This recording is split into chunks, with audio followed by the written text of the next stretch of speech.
Artist. Hello, everyone.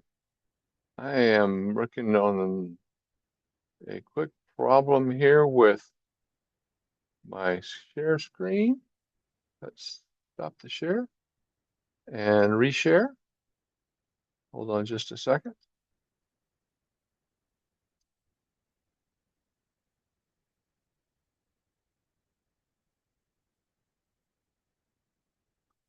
All right, let me go back to right here, back to slideshow.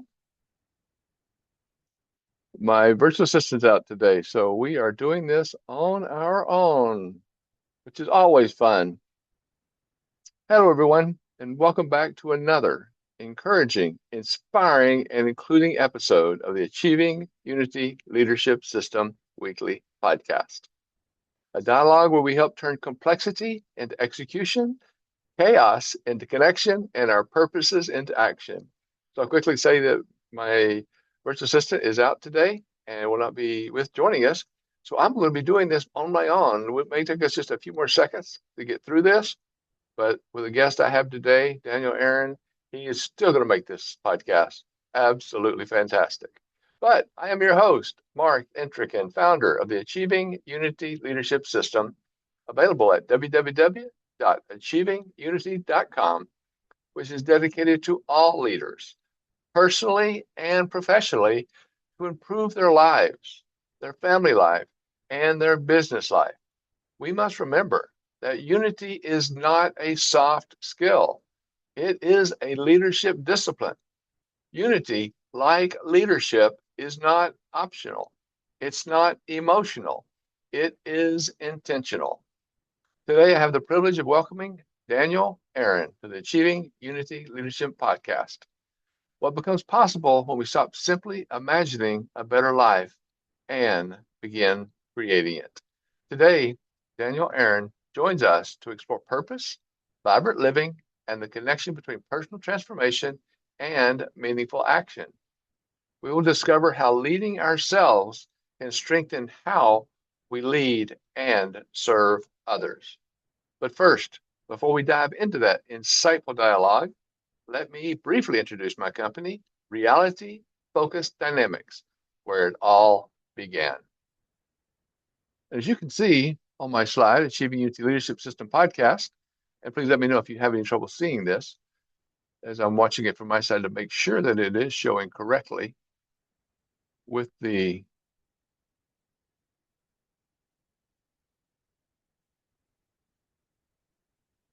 Jamie, let me know. Can you see it okay from your side?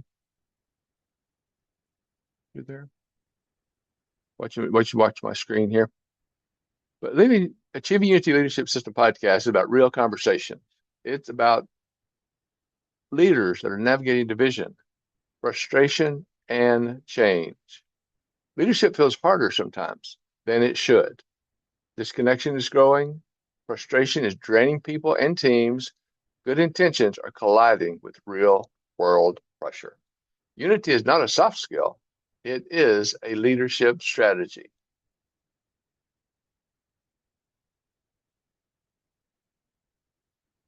Are you seeing my screen?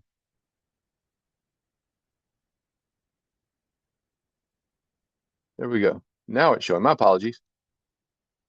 I mentioned Achieving Unity Leadership System Podcast. Hope you can see that now. Talked about leadership, good intentions are colliding with real world pressure, and unity not being a soft skill. It is a true leadership strategy. What do we mean by achieving unity? It's an encouraging process without enabling dysfunction. We see dysfunction in everyday life, things like today with the internet, with technology. So instead, we need to work with inspiring action without forcing agreement. We see these problems come forward. We have to understand them, build from them, and take them on going forward in everything that we do.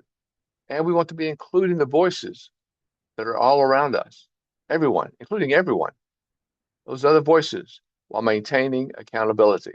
We don't want to just listen and nod our head.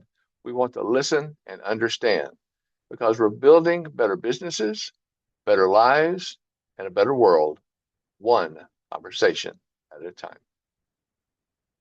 Again, I am your host, Mark Entrekin, founder of Reality focus dynamics, and the Achieving Unity Leadership System. I work with leaders, teams, and families navigating conflict, change, and complexity. I help them move forward with clarity, unity, and sustainable action. How do I do that? I help us become more focused in what we do. Focus meaning facilitate on clear, unified, sustainable execution and delivery. Because if we are not focused, where are we? Let's walk through how focus is spelled. F for facilitate. Tough conversations that build trust. We must be honest with each other, correct, but polite and professional. And we do that on common ground and shared purposes. We'll make sure that we are sharing what we're doing with everyone involved. Clear. We want clear communication and clear agreements. Make sure that everybody knows what they're agreeing to. We want to be unified. That's what unity is all about. Action across differences, coming together to complete what we set out to complete and get it done right. Sustainable, results that last. We'll make sure that we are unified across those differences, and those results have to come together to produce the result of that need that we have. Execution, consistent, responsible action. Execution is action. That's what helps us grow forward in what we do. Delivery, that's inspired growth and lasting change. Because that delivery has that change building us into our improvements going forward. Have questions? Please contact us.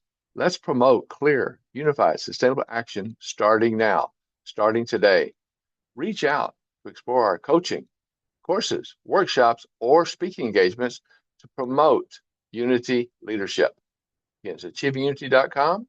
You can call me at 303 Focused. That's 303-362-8733.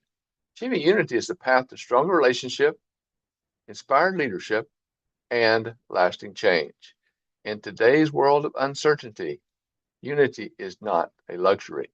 It is a necessity. Upcoming conversations, please put this on your calendar. We'd love to see you come back every week, every Wednesday, 1 o'clock Pacific time, 4 o'clock Eastern time. Next week is Sharon Ray.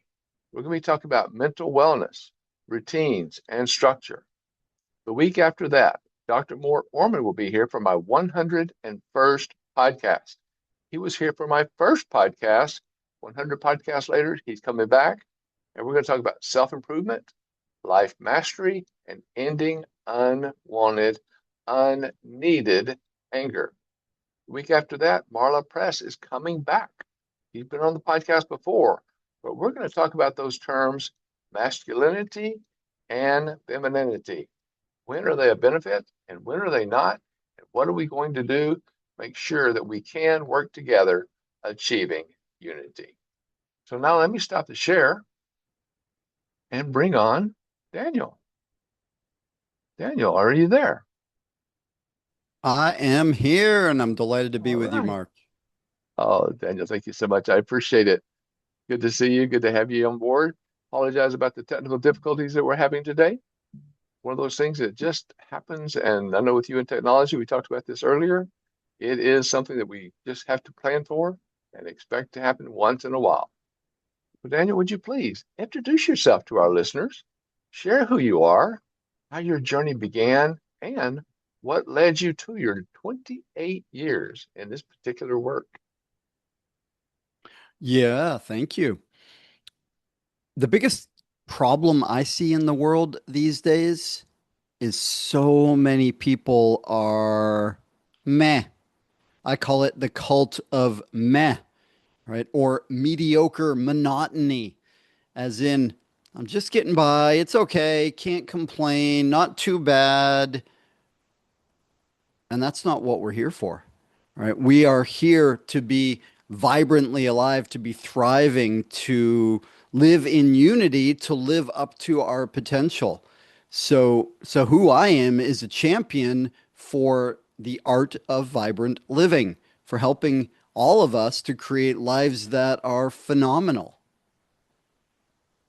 I love what you're saying. And Daniel, the one I hope I'm adding to what you're saying, but people are always telling me about, well, this is what you're here for. Well, it may be, but why aren't I doing it? Because I want to. Why don't I want to have fun? Why don't I want to have a better life? Whether I'm here, that's what I'm here for or not. What about me? Don't don't I want a better life? How do we help people do that? How do we help people grow in that direction? Well, the first I believe is inspiration, and the most powerful and important inspiration is through who we are being, our modeling of vibrancy, our modeling of what's possible in the world. I like Oh, that. And modeling what's possible to see what we can do and what we can build together, right? That whole process of understanding. So I like what you're saying. I like what you're doing. It's a being who we want to be and sharing what we can be in our daily lives. What would you share as the goal or priority that is most alive for you right now? What are you building toward, and what impact are you hoping to or working to create going forward? oh, wow. Thank you. That's a fun question. I am engaged in many possibilities at the moment, creating many different things. Chief among them, quite excited about my next book is coming out soon. Also on fire with the book that comes after that. I finished one and bringing it to an agent now. The next one's coming out soon after that. And beyond that, I'm in the process of creating a 5-day challenge for people called Stop Surviving, Start Thriving. Right? And that's a way to, in a short period, help all of us, help everybody to recognize where we've been settling and to actually create what we would love to have in our lives. I love what you're saying there because that's what we can do. It's a saying that I talk to people about is life is what we make it. So why not make it awesome together, achieving unity? And I think, like you're saying, building forward to build a better life. And isn't that what we all down deep in our heart, what we truly want? I believe so. Absolutely. Yeah. We are spiritual beings here having a human experience, and part of that human experience is learning the rules, learning how things work here on the human plane. And until we learn those things, we tend to struggle and suffer. And I'm with you. That's not what we're here for. No, nobody wants pain. We can come to learn and recognize that pain is useful. It can be a good teacher. It can be a good motivator to help us shift who we are being, the thoughts that we have in order to create something different. So, yeah, I'm with you. I believe everybody really does want that deep in their hearts. And I think that's where we need to be. And sometimes I think we give up. I think sometimes we think, well, maybe that's too hard when it takes someone like yourself to help train them, to help show them there is a possibility that they can do more if they just work harder, try harder, they're having fun with what they're doing. Have you found a simple way to describe what you mean by a masterpiece life? Yeah, absolutely. Well, it connects to a common question, which is what is success? What what does winning mean?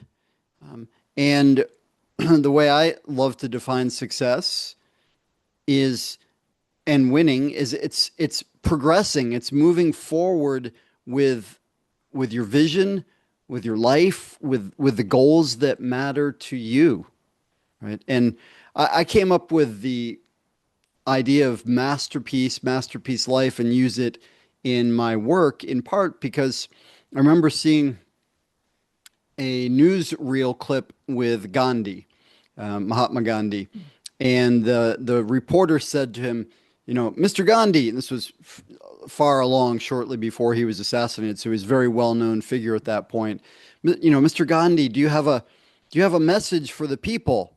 And his response was, "My life is my message." And so masterpiece life means for you, Mark, for you who's listening or watching right now, for me, it means like what is my potential? What is my dharma, my ikigai? What's the purpose that I am born for? Living into that and growing and expanding all the time. And it's different for everybody, which is part of the beauty of it. It is growing all the time. I like the way you say that, and it is the beauty. How would you explain what mediocre monotony actually feels like from the inside? Because it seems like many people are living it today without realizing they have a name for what they're experiencing. So, how do we explain that mediocre monotony? Yeah, well, I love that you asked that because it's a little bit like bad breath. It's easier to notice on others than it is on ourselves because we are fish living in the fish bowls of our lives, and we think this is the way it is, right? Our beliefs don't occur to us as beliefs, they occur to us as reality. So the way we can come to notice our own bad breath, so to speak, or notice the water that we are swimming in, one of the best ways is diagnosis through language, right? And if we hear ourselves say, and now we'll be able to pay greater attention to others as well. I can't. That's the way it is. Not so bad. It's okay. I'm just getting by. Can't complain. That's not for me. I'm not the person who can, right? Or even more generally, complaint at all. Any kind of complaint, any kind of expression that things aren't how they could be, how they should be, whether it's in me or in them, because that's really all the same, or in the world. And I like the way you say that, and you talk about we are all in the fishbowl of our life. But the big difference is when we have a fishbowl at home, that fish is controlled by an owner, whether it be a child or a teenager or an adult. That fish is somewhat trapped. But for us, we still live in that fishbowl of life, but don't we have changes available to us? Don't we have that opportunity to invite something better into our fishbowl or even take our fishbowl somewhere where we want to be instead of being where we may be stuck? The short answer is yes. And is it true that only the fish have owners, or do we have owners? Are there influences in the world that suggest we stayed limited and small for their own benefit? And yeah, there are, right? However, unlike the fish in the fish bowl, to your point and why I say the short answer is yes, absolutely. We have the ability to jump out. We have the ability to move our fishbowl. We have the ability to knock on the glass such that the water releases and we say, oh, I can breathe. I can walk. I can actually create whatever I desire in my life. And and that's a really unique possibility that we have as human beings that non-human animals don't have such access to. That is true. And that is very well said. That's a situation of too many times we have a choice and we don't make the choice. And as you mentioned before, we let others master our life because wherever you are in your life, God is the only one that has any control over what you do or don't do, right? I'm with you. And I and my father are one as well. So we are that. And yeah, there is no one that ultimately controls us, no other force in the universe beyond that. We are all powerful. All this you shall do and more. I like what you're saying because that is so true. And we think, well, no, if somebody's in jail, they have a master or someone controlling their life. Well, there's always situations, extreme situations, where there's some people in jail that shouldn't be there that are innocent. But the most of the people that are in jail, prison, or whatever you want to call it, are there for a reason. But they still made that choice, didn't they?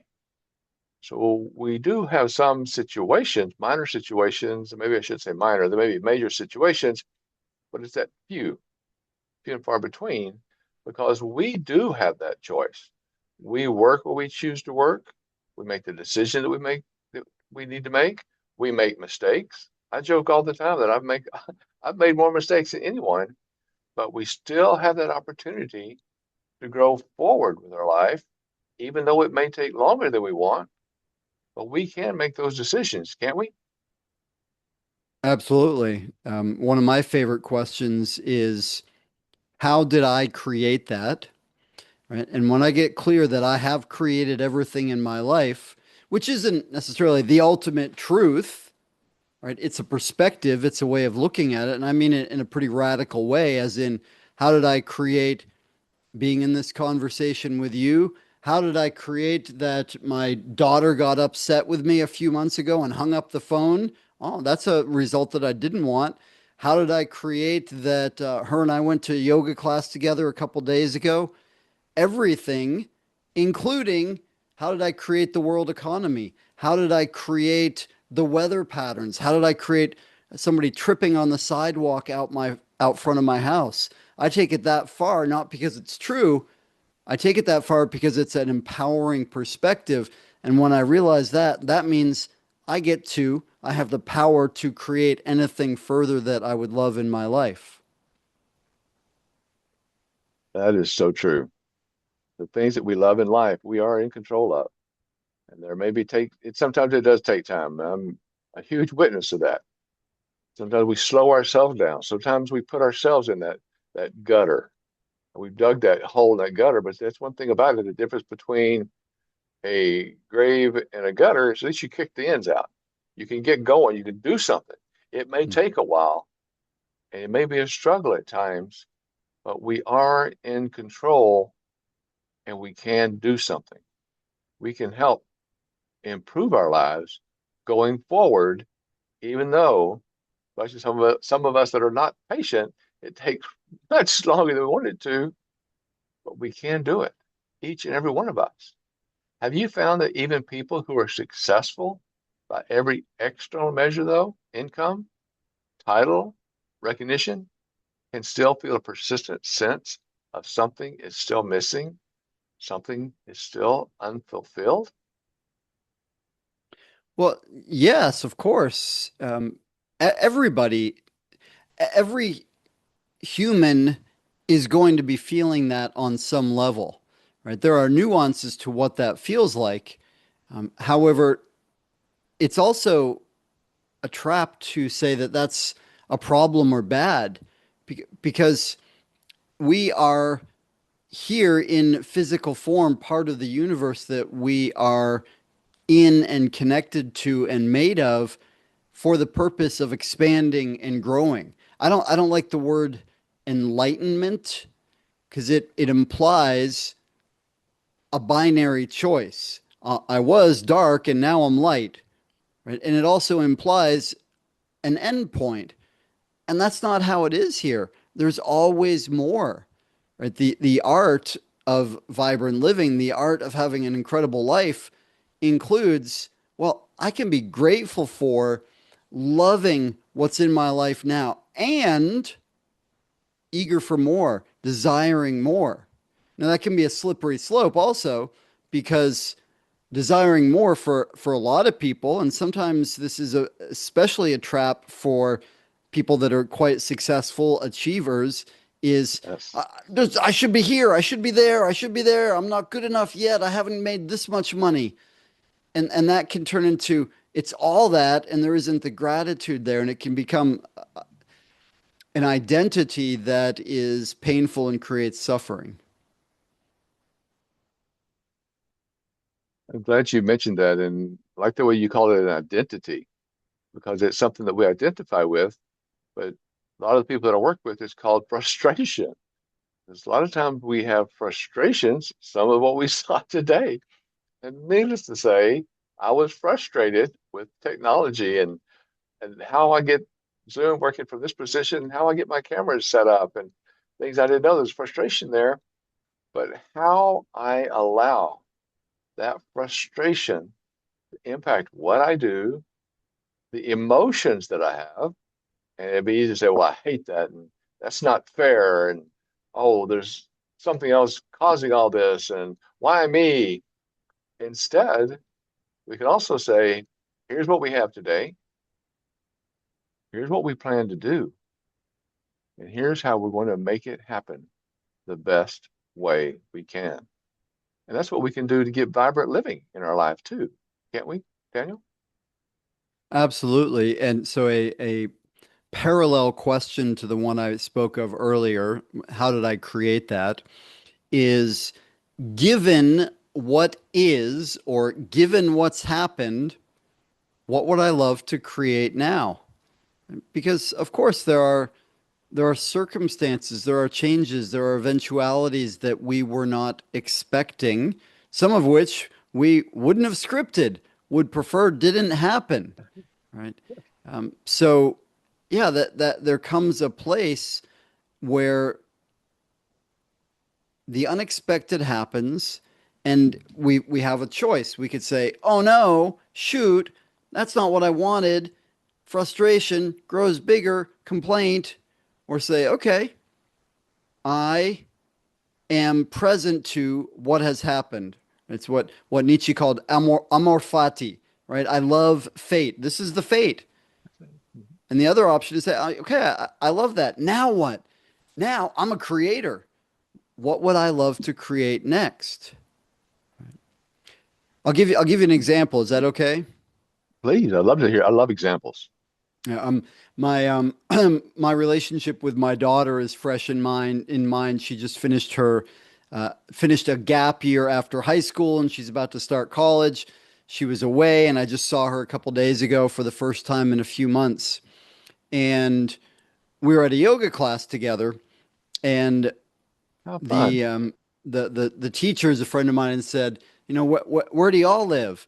And I smiled because I said, well, we live in different places and really no place permanent because we are both in a season of soaring. And the woman looked at me like, huh? What you talking about? Season of soaring. So a year and a half ago, my daughter is going to soon be 18, going to soon graduate from high school. And she comes to me in my office one morning, big grin on her face, and says, Papa, I want to talk to you. Okay. Now, we've been talking for a while about what's going to happen after high school. Plans had changed here and there. She had said the last plan for a few months was, I'm going to keep living with you, go to community college for a couple of years, stay here on Maui. That's where we were at the time. And Okay. that morning, she says to me, big grin on her face, Papa, no offense, but I don't want to live with you anymore. Right. Now, my internal reaction to that in the first moment was, oh no, I thought we were going to live together for another couple of years. I don't want her to ever leave, which passed quickly. And then I came to celebrate. Hey, how cool is this? My daughter's about to turn 18 and she's ready to fly. So I said, okay, cool. All right. Well, and then my thinking was I'm gonna, get a smaller place to live and maybe I'll have an extra room for her in case things don't work out and thinking this way. And then it occurred to me, wait a minute. I'm not gonna go into this common thing that people say, I'm an empty nester. I have an empty nest. I'm not defining my life by what's missing, right? So the circumstance, the situation was my daughter said, I'm ready to fly. So then I got to, well, what would I love to create? And said, well, that's when I came up with the language. I'm going into a season of soaring. And so for me at that point, that meant, you know what? Spirit's guidance is let go of everything. So I sold, gave away all my stuff, and became a full time nomad minimalist. Wow, that's quite a change, isn't it? It's quite a change. And well, first of all, Mark, you know that all the spiritual teachers say we should be nomads, right? Me nomad at you, you nomad at me. I like that. I heard that. When I was in an earlier part of my life in my 20s, I was a nomad at that point. No possessions, well, a suitcase of possessions, traveling the world, obsessed with personal and spiritual development. And I lived that way for years, and it was amazing. And then I became what's in India called a householder, right? And raised my daughter mostly by myself. And so we accumulated stuff and we had a household full of stuff. So yeah, it's radical at a later point in life, right? I'm in my maybe my second tenth of my life right now. And so most people, when they have been around the sun 40, 50 times, they're not becoming a nomad. So it was radical for me because I had been planted and possessing a lot of stuff for years. And it's radical because that's not the normal script for what happens as people move through stages of life. And like you said, it's not normal. But then who defined that normal? Who defined norm? Who's that norm? Where's that norm? Yeah. A friend of Don't mine that has come from? a, oh, sorry, go ahead, please. No, please go ahead. A friend of mine wrote a song, the chorus of which is normal. It's the middle, the average, the mathematical mean. Normal is just a setting on a washing machine, right? And normal, it's not the same thing as natural, right? Again, normal is the cult of meh. Normal is that's as good as it can be. Normal is I'm just getting by. So for me, normal is no thanks. I'm going to be weird. I'm going to be abnormal. I'm going to dedicate myself to living up to my potential and inviting you and everybody else to do the same. I like that because we want to live beyond our potential. We don't live at that norm. We don't do what everybody else is doing. We don't want those dependencies on us that we don't appreciate. Hmm. We want to be one step beyond norm. As they say, one step beyond those comfort levels. Because too many times that norm is our comfort level, isn't it? And that comfort level can develop habits within us that keep us, by our own choice, from taking that next step forward outside of that norm, away from that comfort level, but instead taking us to another level where we can grow, improve, and make a difference somewhere else, can't we? Well, of course, absolutely. Yeah, and it's especially relevant in the current day and age we live in because we have so much comfort, right? We have so many beautiful ways of creating our lives, right? I'm right now in a place where the outer environment, I'm near the beach here on Maui. It's really hot outside. Air conditioning. Wow. Right? I could go to where I was born in Maine in the middle of winter and have heat. So cool, right? We have so many ways that we can be comfortable. And as the book title points out, we're actually I don't know the exact title, but something like killing ourselves by comfort, right? Yes. Because we get so used to being comfortable, then when something is uncomfortable, like, oh no, no, I don't want that. And so we lose our ability to take risks, to be brave, to, yeah, go ahead. You were going to say something. I was just going to say right there, because we say that because we don't know. We don't do that because, well, I don't know, even though the knowledge could take us a next step further in a positive nature. Instead of saying, well, I don't know, I don't want to do that, that back to comfort level, to take that next step out of comfort level can open up another door, a positive door at that. Yeah, and some of this just goes back to the wiring that's built into us. There was a time in the world and in human evolution where our constant vigilance for danger was useful. There were all kinds of predators that could jump out and kill us. So we built this wiring that's always on the lookout for danger. Yet now we don't have those kind of dangers, yet the wiring is such that, oh, somebody said something that I don't like. Oh, that's a danger. You can't speak that way because I don't feel comfortable. Or, I'm not going to go in the ocean because there are waves. Or I'm not going to start a business because I might not succeed. Or I'm not going to have this challenging conversation with somebody and be honest because it might be uncomfortable. And so we'll just stay over here in this fake life, this superficial life. Yeah, Life it's of it's fear say again. for too many, life of fear for too many Life of people. fear. Yeah.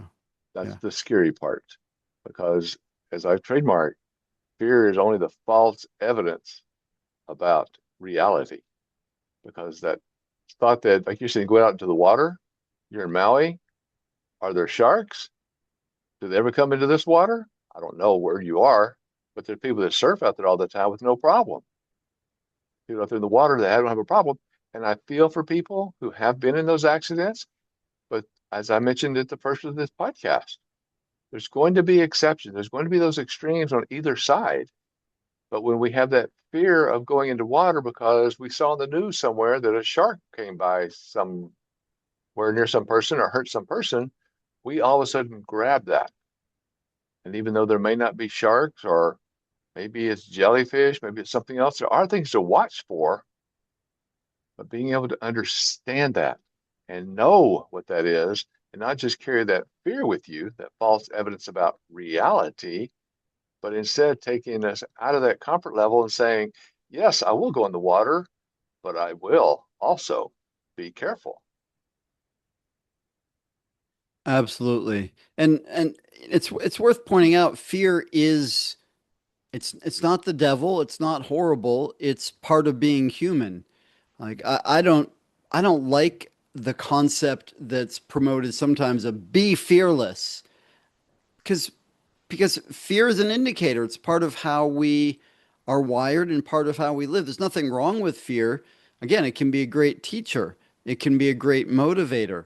And courage is not the absence of fear. It's the ability to feel fear, right, and still be able to choose what we really desire in our lives and take steps and actions that are uncomfortable for us.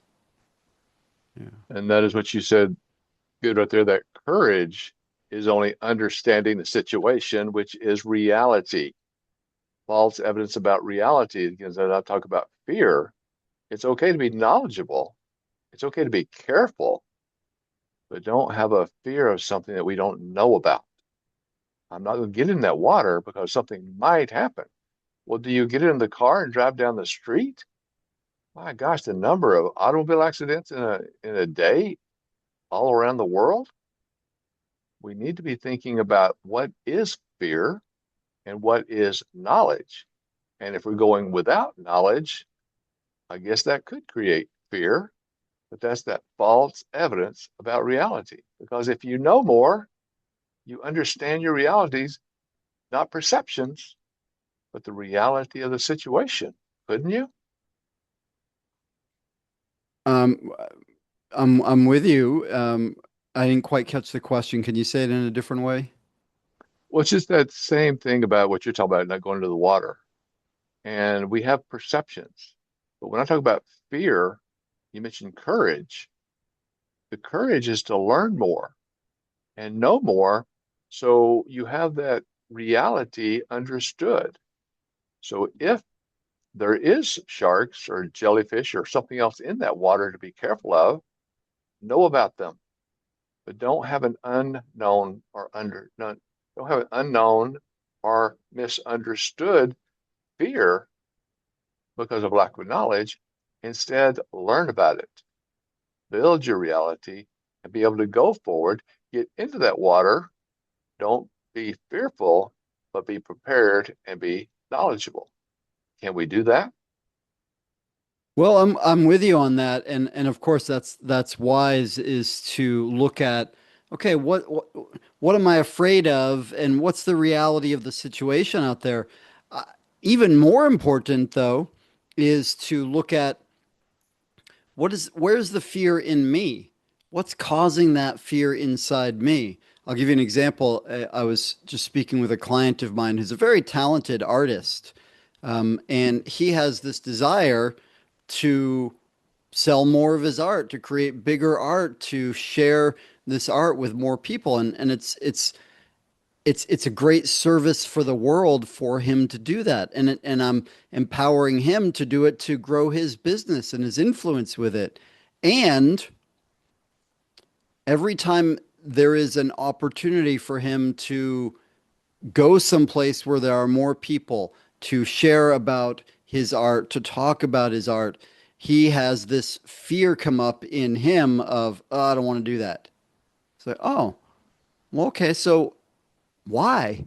Right? What's in that? Well, and then I won't tell you the whole process, but when we inquire deeper into it, find out it's really a fear inside him that other people are going to judge him as an imposter. Use a word that came from you earlier, an imposter, not a great artist, right? And then, okay, and if that happens, what does that mean? Oh, well, yeah, nothing actually, right? Yeah. So when we inquire into the fear, okay, and what if the worst thing happens? What if I got stung by a jellyfish? What if a shark bites me? Well, yeah, that wouldn't be fun. That could hurt, could kill me. Okay. And then what would happen? The, one of the most powerful experiences I've had in my life, actually, it might be the most powerful experience I had in my life 31 years ago, even though I was against religion, couldn't even speak the word God slapped me upside the head with a divine two by four, said, Daniel, there's more to the world you've been seeing. And I had an awakening. My old world was disrupted, blown apart, and I had a literal mountaintop moment where I felt like a lightning rod for divine energy. And I had this peace come over me that I didn't even know was possible. And then Wow. a phrase came to me, which was actually, it wasn't a phrase, it was just a feeling. And the feeling was, you don't ever need to be afraid. You don't ever need to be afraid because whatever happens, either I'm going to heal or I'm going to die. And if I'm dead, there's nothing I can do about it anyway. So whatever happens, I'm just going to deal with it. Now, that doesn't mean, by the way, that I have never felt fear since then because I forget these things being part human. Sometimes I forget. Right. And once we know, we can't unknow, though. That is true. That's very true. Well, if you don't mind, I'm going to take this to another level, or I'm going to go back to this word that you use that I appreciate so much, Hmm. and that's vibrant. Hmm. Can you help us understand what vibrant actually means in practice, not as a motivational word, but as a real, daily lived experience someone could recognize in their own life?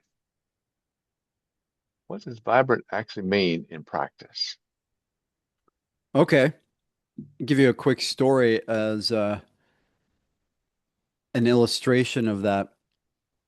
I I'm where I'm staying right now. I'm visiting because I'm a nomad. However, I also used to live in this area some years ago, and I was out on the beach the other day, and I saw a woman who I haven't seen in years, and Hey, how's it going? We walked together on the beach for a while. We're friends. We used to walk our dogs together there. And as we're hanging out a little bit, I say to her, how are you? What's alive in your life now? Not much. Oh, well, what are you up to? Pretty much the same old. Now, I could go on in the conversation. I did go on in the conversation with her and draw out the fact that what she said wasn't exactly true. Of course, nothing's ever always the same. And for everybody, there is something alive in their life. Though a good test for this is when someone says to us, "Hey, what's up? How are you? What's alive in your world?" Do we have something where we're like, "Oh, this really cool thing's going on. I'm excited about this. I'm creating this. I got this project going." Or on the flip side, wow, man, I'm like, I got this challenge right now that's it's really hard. Well, not that I'm inviting, well, yeah, I am actually. I was going to say not that I'm inviting people to have challenges or hard things. Problems are good though because they help us grow, right? They're an indicator that more potential is coming online. So, how do we know if we're vibrant, living a vibrant life? How do we respond to that question? How are you? What's going on in your world? And what are you creating in your world that is Mm, going on in your world? What are you doing to make it better? What am I doing to make it better? I wrote an article. It's called "Get the You Out of Here." What am I doing? What are we doing? What can we do to make life better for mm. you, for me, for us, and anyone involved? Because I'm with you, Daniel, on that too. Because when you say, "How are you doing?" "Oh, I'm okay." What do you mean okay? Isn't okay, as we talked about earlier, average? Isn't that mediocre?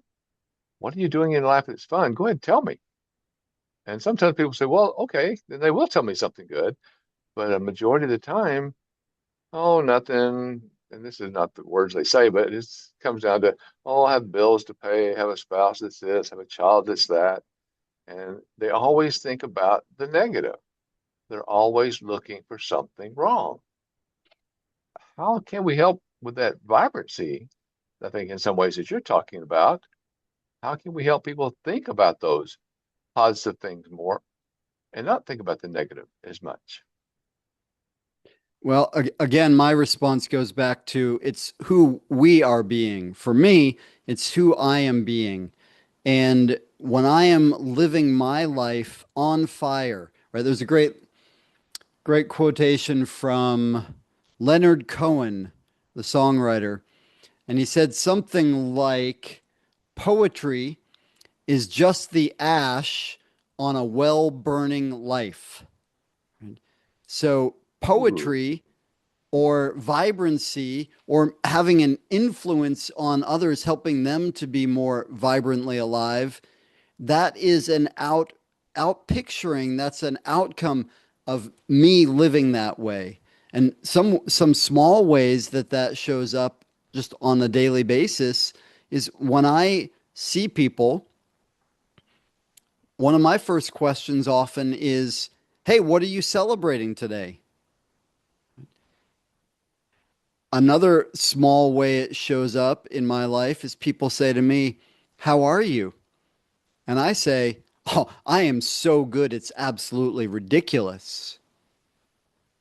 And people go, "What? That's not the usual answer." People say fine. People say okay. People say pretty good. So yeah, that's not how I live. That's not what I'm creating in my life.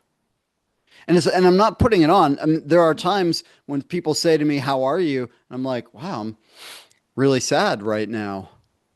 And I'm still doing great, and I'm sad or I'm struggling with something, right? Because I'm part human too. And there are times we're challenged. And again, I keep bringing up today. Today we're challenged. I didn't have my assistant. So I'm Mm, challenged because some things that she does, I don't know how to do. I have never had her teach me. And I have mm, another virtual assistant I could have brought in, but I had not taught him.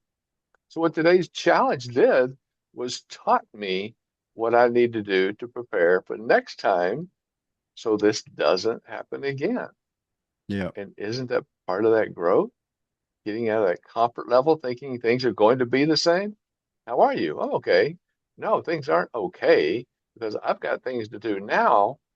Help do some training, help train myself, and help improve the situation a little bit for next time. Right? Absolutely. Well said. And I like the way you say that too. And one of my quotes is that people ask me how I'm doing. I'll tell them I'm wonderful. If life got any better, I would have to be twins because this is too much good for just one person. I love it. Life is a choice. What we choose to do with it, what's draining us, what's causing us problems are the ones that we choose. A good situation with a member of the family, with a child, with a parent, with a friend, with work.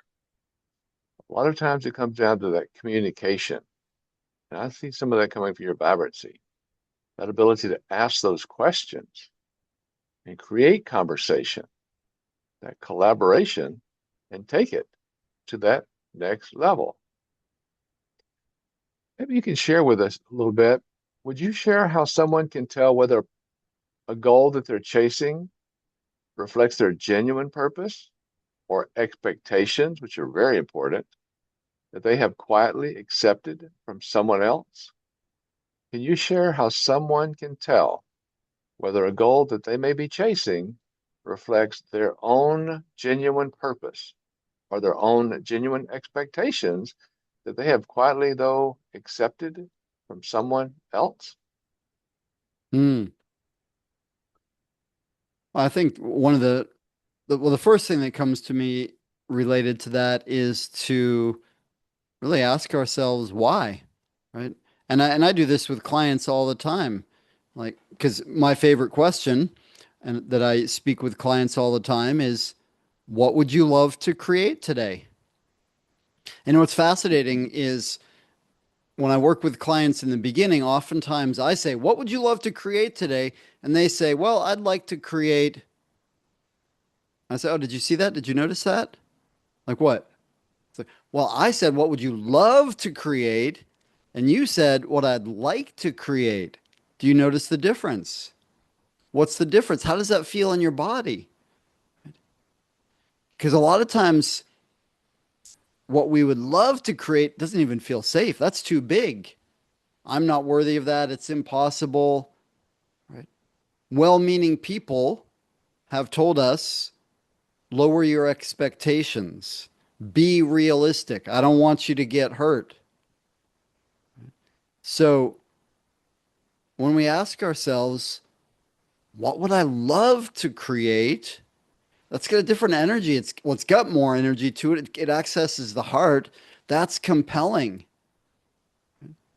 And and then if we ask ourselves, okay, imagine you've created it. You got that thing, you did that thing, you succeeded with it. The house or the car or the business, or you got your business to 7 figures, 8 figures, whatever it is. Now what? What does that feel like? What will be different when you get that? Because yeah, it's easy. It's easy to do what we think we should, right? What society or our parents or our pastor or somebody tells us is the right thing.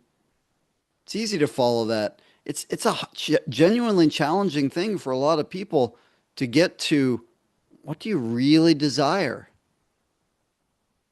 I think that is so powerful what you're saying there, Daniel, because how many people are doing, goes back to some of the questions and answers we've talked about already, are doing something because it impresses someone else, Hmm. a family member, child, or maybe a group they belong to. But outside of that group, outside of what they're doing with that child, are they happy? When they go to bed at night, when they wake up in the morning, how do they feel? Sure, they can go somewhere, they can go to dinner, they can go have happy hour or travel, but down deep inside, are they happy? Or could their life be just, I'm okay?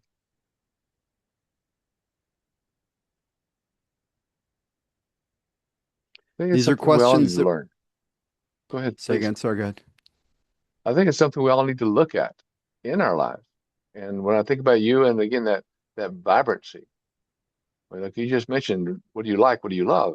I think what you're bringing out can help people take that next step, can't it? Excuse me. Well, absolutely. When we really get in touch with our true desires and then learn and realize and create the truth that it's possible, anything is possible, it changes the world. There is another level of reality, another level of this earth, what Eckhart Tolle calls a new earth, or what Charles Eisenstadt says, the beautiful world that our hearts know is possible. When each of us makes a choice to really tune into what our heart desires and create that, to confront the discomfort and the fear that might be in the way of it, and to move forward and create, it changes the world we're in. It changes every individual's world, of course, right? And I love the results and the changes that my clients create in their lives. Even more though, I love that that's changing the world. That's affecting the people around them. That's affecting people on the other side of the world, because that's how it works. And it is. And I love what you're saying too, because it starts with our world first. When people use that, like it's okay, they use that, well, the world's too big. Not when we start with one world at a time. You talked about one bowl, one aquarium, that fish in the bowl. If we help share that value, that good, that vibrancy that you talk so well about being vibrant, that can help us out so much. So we've talked and had some great conversation here. We only have a few minutes left, but thank you for that. But Daniel, can you tell me, you have another little quote that I think that you use, and it's called raising your vibration. Hmm. Can you help us translate that, raising your vibration, into practical terms? What does it actually look like and maybe feel like it 9 a.m. on a Monday morning? Yeah, thank you. I'll give you a brief answer since we're out of time here. And I love that when I first started working with people 30 years ago, when I would talk about vibration, that sounded like woo woo, new agey stuff. Not anymore, because now we know really well, scientifically backed, everything is vibration. You, me, this conversation, this microphone, it's all vibration. And on a practical level, raising our vibration simply means changing how we feel, who we are, right? Creating choices that are more empowering, living more of what we desire. And I like that you say that, living the life that we desire. And we're the only ones that know that. And we have to put that into motion. Daniel, thank you so much. Everybody visit Daniel, www.danielaaron.com. That's D as in Daniel, of course, ANIELAARON.com. And you get to watch the Art of Vibrant Living show, right, Daniel? Search for that on YouTube. And I'll put all this information into my newsletter. It'll go out on Thursday. So everybody sign up for my newsletter. You'll get all this information about Daniel, Vibrant Life Coaching, individual and group programs. Yeah, www.danielaaron.com. Connect with Daniel. Bring him into what you're doing because he has so much going. And to put that vibrancy back into our lives means so much. Daniel, thank you so much for sharing your energy, your wisdom, and your perspective, helping us understand what our realities truly are. You have reminded us that transformation becomes meaningful when we carry it into how we live, lead, and treat ourselves as well as others. Through what you shared with us today with AULS, Achieving Unity Leadership System, we can listen, understand, take purposeful action as we help others move forward with us. I appreciate you helping us turn these possibilities today, Daniel, into reality. But before we close, one thing I always ask, I don't know if you prepared it ahead of time, or if you can think of one, or maybe I can help. I would love for you to leave our audience with one memorable thought that they can carry with them this week after they've listened to this podcast. Can you think of one, or do you have one? One memorable thought. You matter. Who you are, who you're being, it's a part of the picture, a part of the puzzle. Your dreams matter. You matter. I love you. I'm glad you are alive. And if you don't believe me or you don't believe yourself with that, then I invite you to do whatever the work is that's needed to truly love yourself and know that you matter. You matter. Beautiful.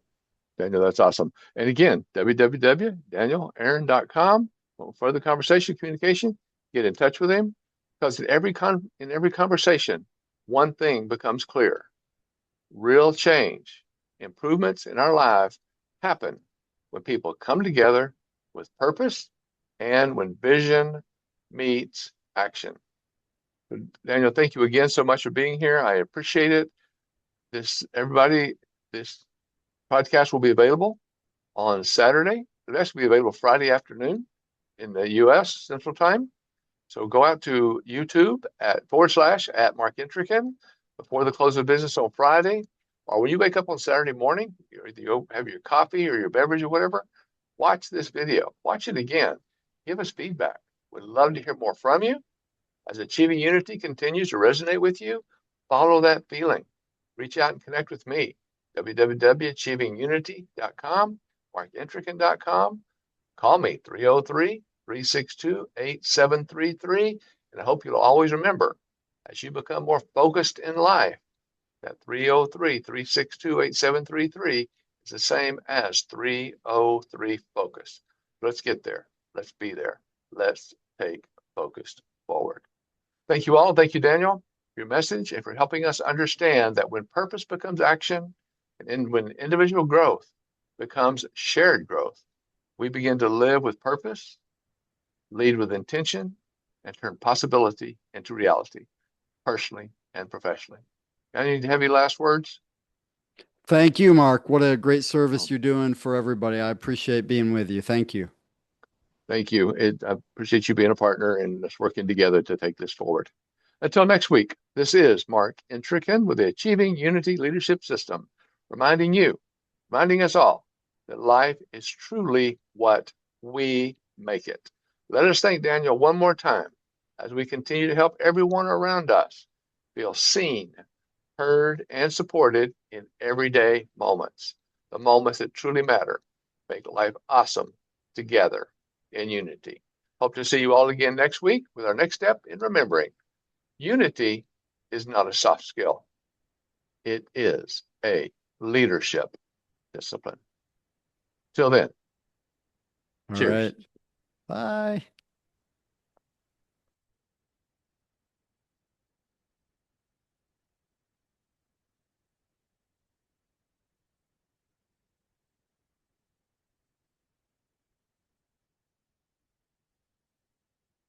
Daniel, thank you so much. I appreciate it.